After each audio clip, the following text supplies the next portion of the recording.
김정은 북한 국무위원장이 어제 고 이효 여사에 대한 조의문과 조화를 보내왔죠. 직접 조문단을 파견하진 않았지만 여동생인 김여정 노동당 제1부부장이 직접 조의문과 조화를 우리 측에 전달하러 판문점까지 내려왔습니다. 어제 이 자리가 조의문 전달 그 이상의 의미가 있는 자리였을지 관심이 모아지고 있는데요. 이종훈 정치평론가 그리고 김홍국 경기대 겸임교수와 자세한 이야기 나눠보겠습니다. 두 분 어서 오십시오. 안녕하십니까. 안녕하세요. 조문단이 내려오지 않을까. 김대중 전 대통령 서거 때 내려보냈기 때문에 내려오지 않을까 좀 기대를 했습니다만은 다른 방법으로 예를 표하는 다른 선택을 했습니다. 어떻게 보셨습니까? 뭐 여러 가지를 이제 아무래도 이제 고려를 하지 않았을까 싶긴 해요. 사실은 뭐 이제 고 이효 여사께서 김정일 전 위원장 이제 별세했을 때 이제 북측에 직접 가시지 않았습니까? 예. 가서 이제 조문을 직접 하기도 했고. 이제 그런 인연이 있기 때문에 이번에 역시 뭐 조문단 파견할 가능성이 높지 않나 이렇게 좀 예상이 됐었는데 그 예상을 좀 빗나가긴 했습니다만 역시 이제 뭐 좀 공식적인 어떤 직위라든가 그런 의전을 좀 고려했던 측면이 좀 강하지 않나 이렇게 생각이 들고요. 어찌 됐건 뭐 지금 이제 현직에 계시다거나 예. 또는 뭐 전직 대통령이거나 이러지는 않았다라는 거죠. 이제 그런 점을 이제 고려를 한 것 같아요. 예. 그와 더불어서 이제 고려를 한 점은 문재인 대통령이 혹시 지금 국내에 있었더라면 저는 보냈을 가능성이 없잖아 있었다라고 저는 생각이 됩니다. 순방 중이기 때문에 예, 어차피 그렇습니다. 내려와도 만날 수도 없고. 그러니까 북측에서 오게 되면 상당히 고위급이 올 가능성이 높은데 예. 이제 그 김대중 전 대통령 그 서거 당시에도 북측에서 조문단 보냈고 그 이명박 전 대통령을 잠시 만나지 않았습니까? 네. 이제 그랬던 것처럼 이제 그런 이제 의전적인 절차를 좀 생각할 수 있겠죠. 예. 그러면 문재인 대통령에게 뭔가 이렇게 그 지금 남북 정상회담 관련한 그런 예. 의사 피력도 가능했을 것이고 그런데 지금 문 대통령께서도 국내에 안 계시고 그래서 아마 이런 방식을 좀 택하지 않았을까 이렇게 생각을 해봅니다. 예. 여러 가지를 고려할 때 최고 존엄의 여동생이 조의문과 조화를 전달하러 판문점까지 내려오는 이런 선택지를 우리가 어제 볼 수 있었습니다. 어제 조의문 전달 판문점 통일각에서 이루어졌는데요. 정의영 안보실장과 함께 김여정 부부장을 맞이한 박지원 민주평화당 의원, 김여정 부부장과 어떤 이야기를 나눴는지 한 방송에서 전했습니다. 들어보시겠습니다. 김여정 제1부부장께서 외교안보실장께서 나오신다고 해서 깜짝 놀랐습니다. 그러면서 밝은 미소를 띠는 걸 보니까 사실상 정의용 외교안보실장이 나온 것을 굉장히 환영하고 기대했다 하는 표정을 저는 읽었습니다. 김여정 위원장도 이효 여사와 김대중 대통령의 끼친 공로와 추모의 말씀을 김정은 위원장께서 이렇게 하셨다. 이 여사님이 서거하시면서도 김대중 대통령처럼 남북의 끈을 이어주게 한 거다. 그러니까 6월에 남겼고 내가 오늘 아침에 입관식에서 그걸 보고를 드렸기 때문에 해야 된다 하니까는 단호하게 그러한 것을 지켜나가는 것이 이효 여사님의 유지를 받드는 길이다. 그리고 김정은 위원장께 그러한 말씀을 보고 드리겠다. 그렇게 하더라고요. 일단 김여정 부부장 그동안 뭐 근신설까지 나돌았는데 건강한 모습을 어제 확인할 수가 있었습니다. 지금 남북의 끈을 이어지게 해야 된다. 박지원 의원이 이런 얘기를 했더니 지금 뭐 그런 유지를 받드는 길이다. 그런 것을 지켜나가는 것이 그리고 김정은 위원장께 그런 말씀을 보고 드리겠다. 이렇게 답변을 했다는 거예요. 그렇죠. 일단 형식도 저는 굉장히 중요하다고 봅니다. 예. 김정은 위원장에게 직보를 할 수 있고 어떤 싫은 소리도 할 수 있는 사람. 네. 사실은 지금 북한에서 거의 유일한 사람이 김여정 부부장이라고 할 수 있는 거죠. 그래서 박지원 의원이 북한의 사실상 최고 제2인자 아니냐라는 평가를 하지 않았습니까? 그렇다면 북에서도 김정은 위원장의 그런 직접 조문단 파견 거의 걸맞는 정도의 위상을 갖는 것이 바로 김여정 부부장의 이 조문이라고 볼 수 있는 거고요. 그래서 조의문을 전달하는 그런 과정들이 있었고 내용도 마찬가지입니다. 그런 측면에서 이런 이효 여사의 삶에 대해서 평가한 것들 그리고 이 이후에 그렇다면 김정은 위원장에게 이 상황이 보고가 되고 남측에서 기대하는 바라 이런 메시지들이 전달되지 않았습니까? 저는 현재 지금 상황이 북한에서 그동안 기대했던 남측의 역할 트럼프 대통령과의 관계에서 북한의 그런 경제적인 개방이라든가 또는 뭔가 성과를 이룰 수 있는 것들을 남측이 해주기를 바랬었는데 지금 안 되고 있지 않습니까? 네. 우리의 시스템은 다른 거죠. 북한에서는 최고 지도자가 지시하면 되지만 우리는 국제사회도 봐야 되고 남측의 여러 정치적인 이유들이 있으니까요. 그런 측면에서 북측의 실망감은 상당히 높아져 있다. 그리고 남측의 중재자로서의 역할에 상당히 대한 불신도 갖고 있는 것으로 보이거든요.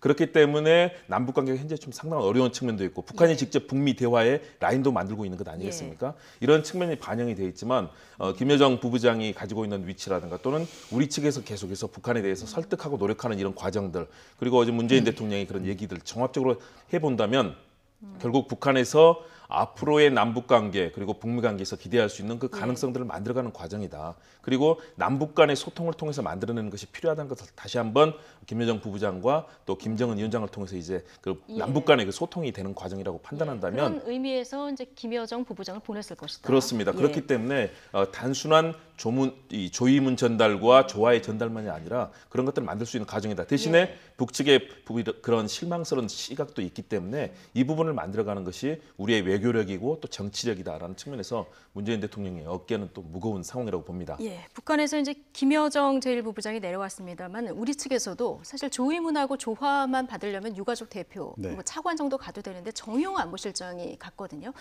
앞서 저희가 이제 정세현 통일부 장관 전 장관 전화 연결을 했는데 이 부분을 굉장히 주목해서 보더라고요. 어떤 그 조의문 전달 이상의 무슨 대화가 오갔을까? 어떻게 보십니까? 그 가능성이 굉장히 높다라고 봐야 되겠죠. 그러니까 그렇지 않다면 조금 전에 말씀하셨듯이 뭐 사실은 뭐 권노갑 장례위원장님 정도가 가도 이제 되는 그런 그 사안이었던 거죠. 저는 사실 그렇게 좀 예상을 했었는데 그런데 청와대에서도 상당히 고위직이 최고위직이 간 거 아니겠습니까? 자, 그거는 이제 문재인 대통령도 뭔가 지금 북측에 특히 김정은 위원장에게 전달할 메시지가 있었고 또 정의용 안보실장이 그런 뭔가 메시지를 전달했을 때 북측에서도 당연히 김여정 부부장이 뭔가 이 얘기를 했을 텐데 그거 역시 어느 정도는 준비를 하고 왔을 것이다라고 보는 게 정상이다. 저는 혹시 친서를 전달할 가능성도 없잖아 있다라고 저는 생각을 했거든요. 그러니까 뭐 그동안 최근에 이제 그 남북한 간에 약간 불편한 그런 그 과정이 좀 있었습니다만 그럼에도 불구하고 지금 트럼프 대통령에게 친서를 보냈다면 그러니까 국면 전환을 이제 꾀하는 과정이라고 보여지고 그 연장선에서 김정은 위원장이 친서를 보냈을 가능성도 없잖아 있다라고 이제 봤는데 아직까지 뭐 친서 전달했다는 얘기는 없어요. 친서는 없었지만 우리가 어제 그 공개된 화면만 봤지 목소리는 못 들었잖아요. 그렇죠. 그리고 이제 뭐 박지원 의원도 아마 다 공개하지 않은 것 같아요. 다 특히 이제 정의용 실장과 김여정 부부장 사이의 오간 대화 부분은 제가 보기에는 아직 공개를 안 하고 있는 것으로 이렇게 보이거든요. 그래서 일상적인 대화 같았으면 공개를 했겠죠. 그런데 공개를 안 하고 있는 것으로 봐서 뭔가 좀 얘기는 분명히 오갔을 가능성이 높지 않나 이렇게 생각을 합니다. 어쨌든 남북 정상회담 지난해 이제 남북 정상회담을 준비했던 주역들이 다 모였기 때문에 어떤 얘기들이 오갔을지 굉장히 좀 주목이 되고 또 일면에서 기대가 되는 이런 부분도 있는데요. 자, 이 만남 한 2시간쯤 뒤에 북유럽을 방문 중인 문재인 대통령 어제 노르웨이 오슬로 포럼에서 기조연설을 했죠. 국민을 위한 평화를 강조했고요. 그 이후 기자회견에서 나온 답변도 굉장히 관심을 끌고 있습니다. 주요 내용 들어보시겠습니다. 남북한 주민들이 분단으로 인해 겪는 구조적 폭력을 평화적으로 해결하는 것이 중요합니다. 저는 이것을 국민을 위한 평화로 부르고 싶습니다. 트럼프 대통령이 6월 말에 방한하게 돼 있는데 가능하다면 그 이전에 김정은 위원장을 만나는 것이 바람직하다고 생각합니다. 우리가 만날지 여부 또 만나는 시기를 결정하는 것은 김정은 위원장의 선택이라고 할 수 있겠습니다. 트럼프 대통령이 방한하기 전에 남북 정상의 만남 이 부분의 가능성을 지금 얘기를 했는데 트럼프 대통령 방한이 6월 말입니다. 지금 오늘 6월 13일, 2주 정도 이제 남은 시간인데 현실적으로 이 가능성은 어떻게 보십니까? 현실적으로는 쉽지 않다고 봅니다. 예. 지금 남은 시간 동안에 남북 정상회담을 준비한다는 거. 그런데 지난번 우리가 예. 판문점 선언에서 1차, 2차 우리 남북 정상회담이 있지 않습니까? 3차까지.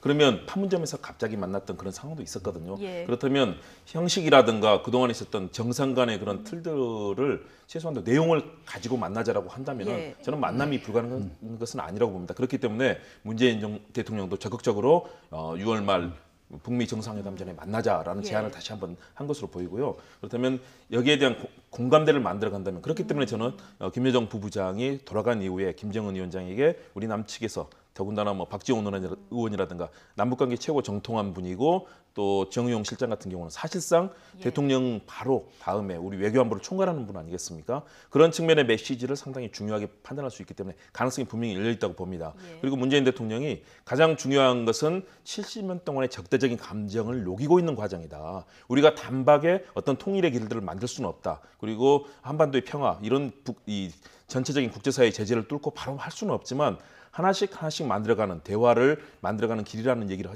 어제 하지 않았습니까? 그렇다면 저는 그동안에 있었던 남측이 북측을 위해서 적극적으로 해줄 수 없는 이런 여건임에도 불구하고 예. 최소한도 그런 공감대와 대화의 의지를 가지고 트럼프 대통령을 설득할 수 있는 길들이 있고요.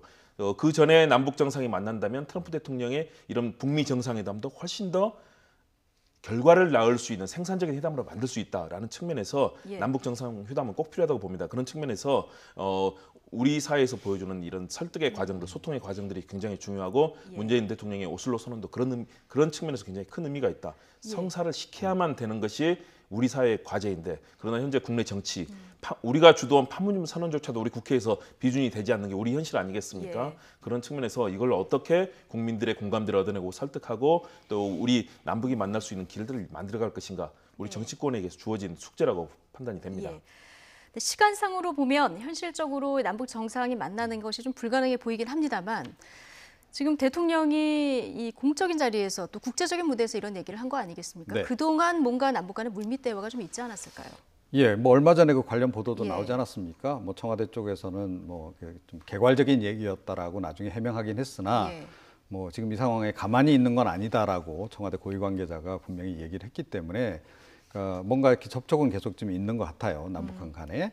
그러니까 어느 정도까지 이제 이 얘기가 무르익었는지는 좀 지켜보긴 해야 되겠는데 예. 문재인 대통령이 어제 그 기자회견 과정에서 이 얘기를 한 그 시점이 상당히 좀 눈길이 예. 간다.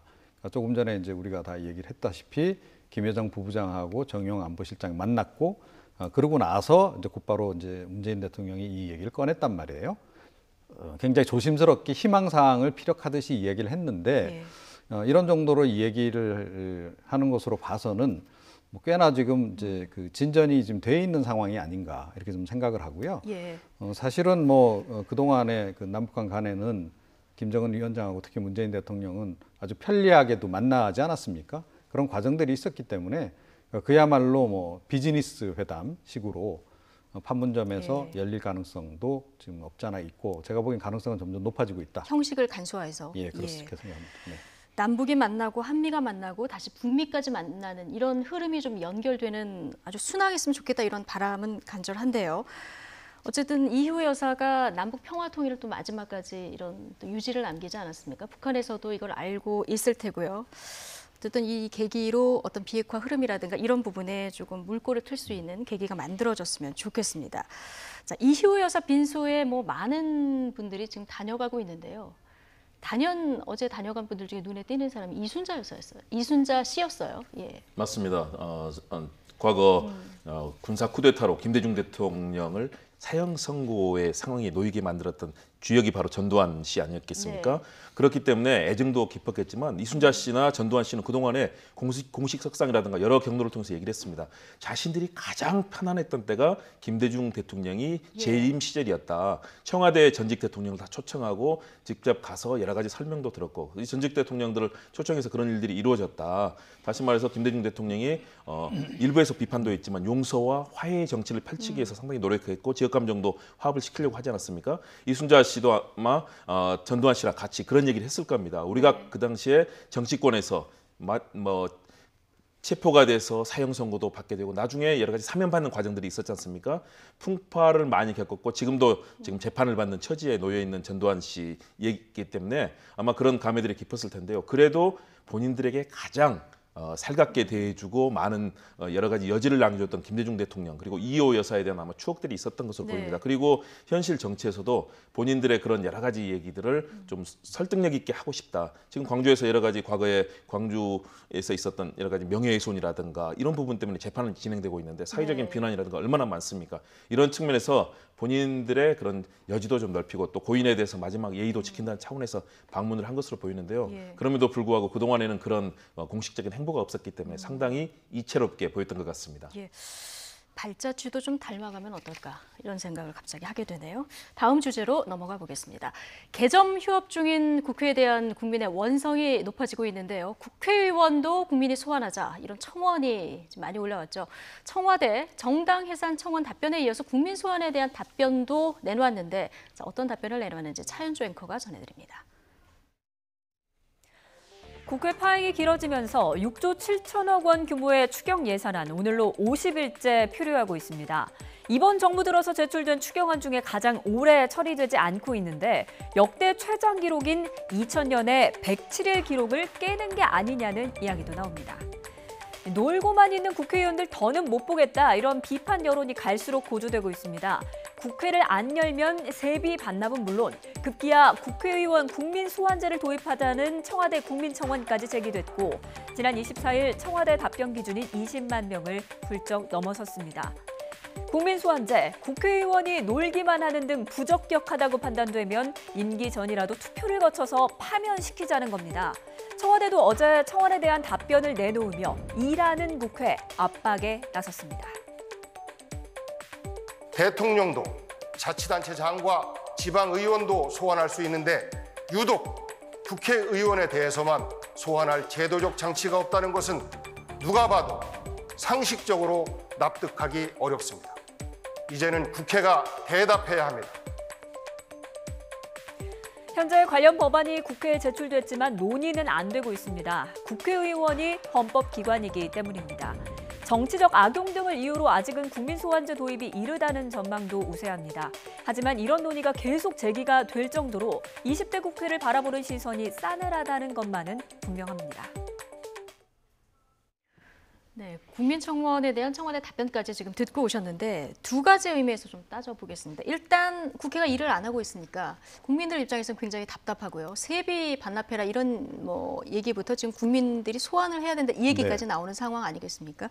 국회의원 국민소환제 일단 필요하다고 보십니까? 당연히 필요하죠. 당연히 필요하다. 예, 전 반드시 도입해야 한다라고 생각을 합니다. 그러니까 일을 안 하는 것도 문제지만 최근에 그 막말도 계속 이제 나오고 있잖아요. 그랬을 경우에 지역 주민 유권자들이 이 사람은 좀 국회의원으로서 우리 대표로서 좀 민망하다. 네, 뽑긴 뽑았는데. 그렇죠. 예. 잘 알지 못하고 우리가 뽑았던 것 같고 이렇게 이제 후회되면 그걸 철회할 수도 있어야 되는 거죠. 그런 과정들이 좀 있어야 되는 것이고 그리고 이미 뭐 지자체라든가 지방의원들 같은 경우는 다 도입이 돼 있는 상황 아니겠습니까? 예. 그래서 좀 이것은 좀 도입을 좀 하는 게 필요하고 그래야 의원들이 상당히 좀 지역 유권자들의 여론 향배에 대해서 평상시에 신경을 쓸 것이다. 아니면 선거 끝나고 나면 의원들이 허리 각도가 달라진다는 거 아니겠습니까? 예. 그런 얘기가 나오고 있는데 점점 선거 올라갑니까? 때만 선거 때만 허리 숙이고 다니고 예. 그런 나쁜 행태들이 좀 사라질 것이다. 이렇게 생각합니다. 예.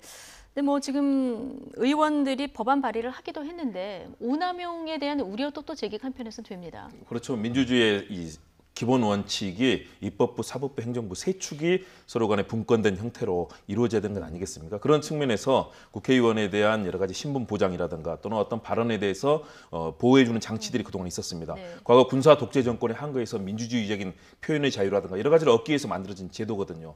그러나 지금 시대는 많이 달라졌다고 봅니다. 특히 네. 지금 지금 국회의원에 대한 그런 국민들의 실망감은 너무 커지고 있습니다. 20대 국회 이제 얼마 남지 않았습니다. 2만여 건 정도의 법안이 발의됐는데 지금 14,300에서 400건 정도가 지금 계류되어 있거든요. 네. 국회가 전혀 일을 하지 않고 더군다나 지금 국회가 열리지도 않고 본회의에서 어떤 법안 통과의 가능성이라든가 국민들이 바라는 민생 법안, 제도 개선에 대한 모든 것이 지금 원천 봉쇄돼 있습니다. 제가 판단할 때는 사실상 지금 입법 마비 상태다. 입법 마비 상태다. 네, 국회를 위해서 일해야 되는 국회가 전혀 일을 하지 못한다. 국민들의 분노가 커지고 세비 반납 여러 가지 논란이 되지 않습니까? 네. 저는 우리 사회가 대통령제를 채택하고 있지만 일부 의원 내각제 요소를 가지고 있습니다. 의원 내각제를 할 경우에는 의회나 국회의원들이 잘못하면 곧바로 선거가 열려서 심판이 되거든요. 그런데 우리는 임기 내는 사실상 국회의원이 범죄를 저질러서 이런 여러 가지 법원의 판단을 받지 않는 한 정말 아무런 제어를 받지 않거든요. 저는 이거 반드시 바뀌어야 된다고 봅니다. 그래서 막말을 하거나 헌법기관으로서 국민의 세비를 받을 수 없는 자격들,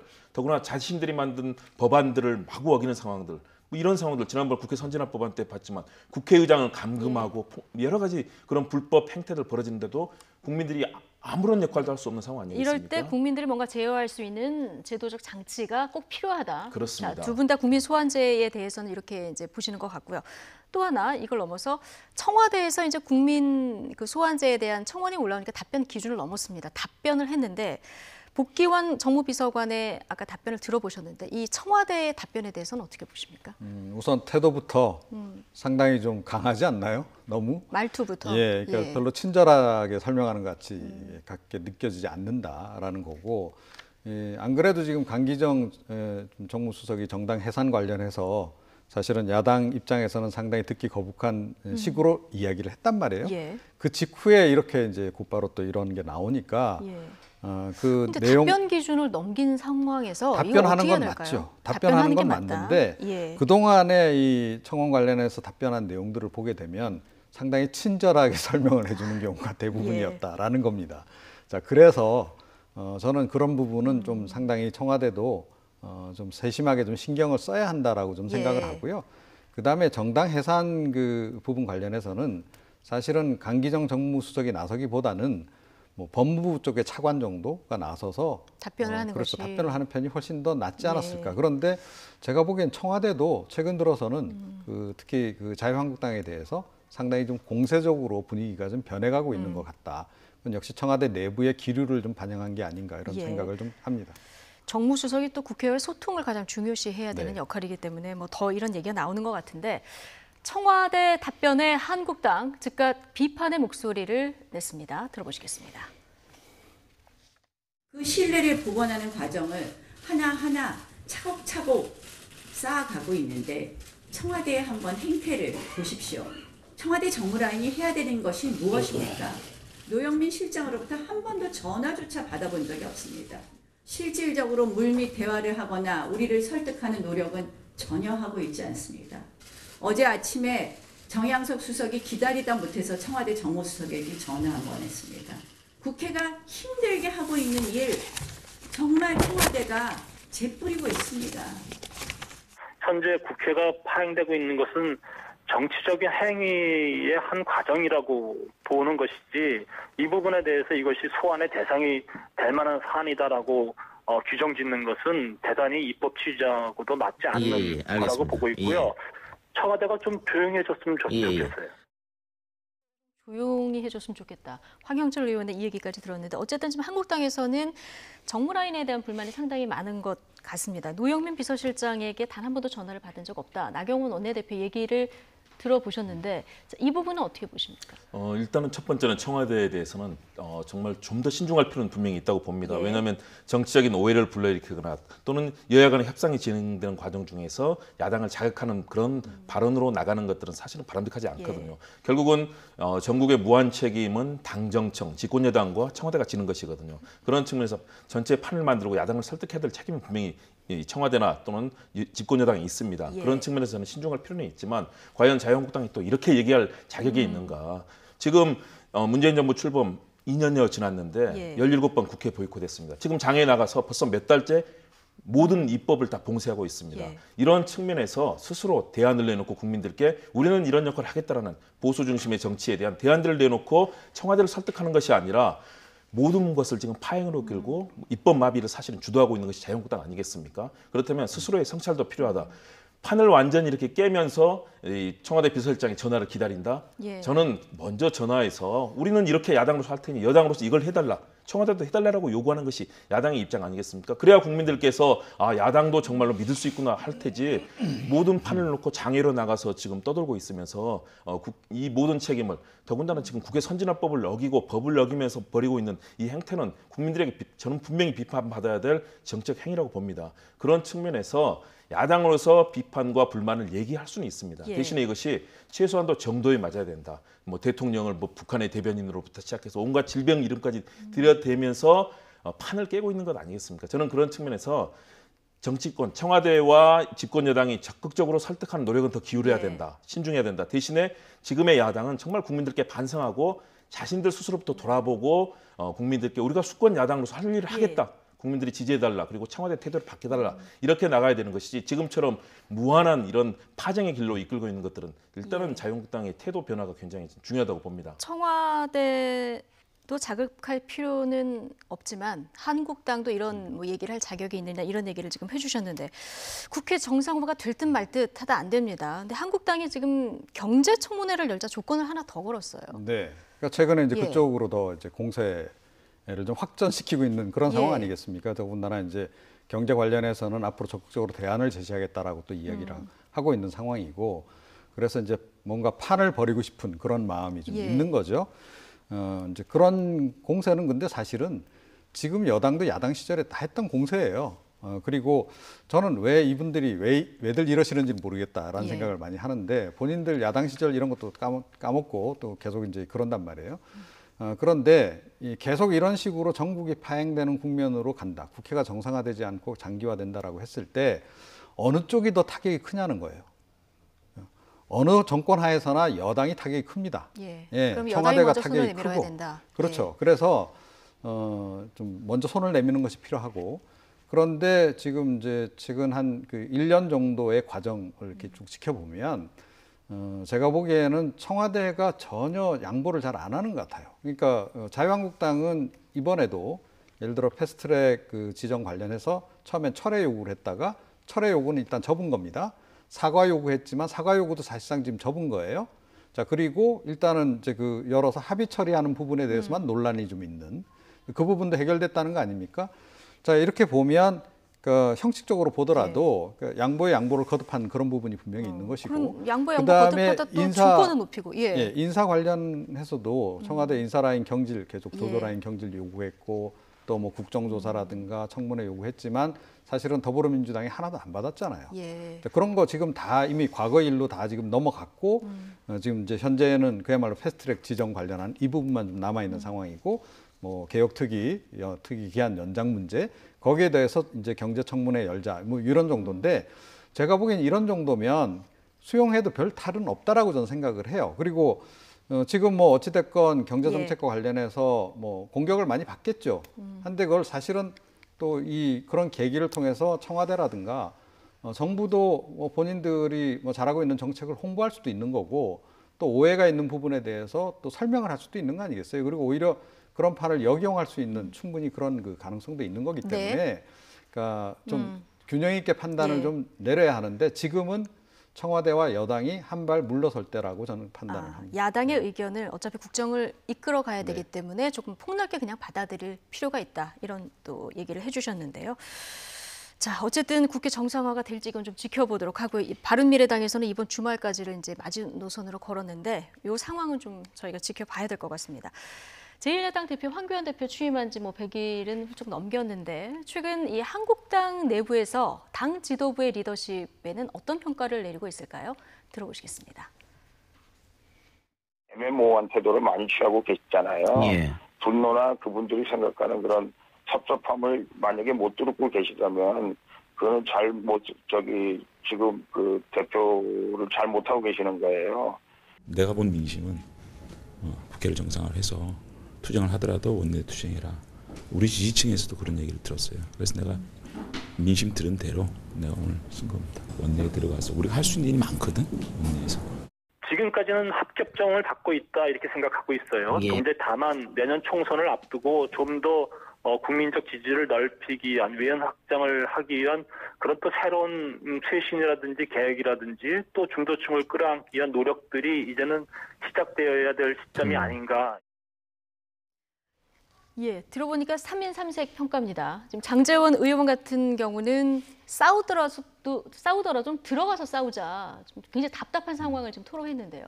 네, 아마 그런 생각이 많을 겁니다. 왜냐하면 사실은 국회의원들이 정말로 일하고 자신들이 성과를 낼 수 있는 것은 국회거든요. 예. 그런데 지금 계속해서 장외로 떠돌아야 되고 실제 국회에서 뭐 법안을 제대로 만들어서 성과를 내면서 국민들께 정말 국회의원들 일했다라고 보여주고 싶지만 그건 안 되고 있는 상황 아니겠습니까? 그런 측면에서 답답한 목소리도 있을 텐데 저는 그런 부분을 빠르게 명분을 만들어서 야당이 국회 수용할 필요가 있다. 당연하죠. 그렇게 해서 리더십을 세워야 되지.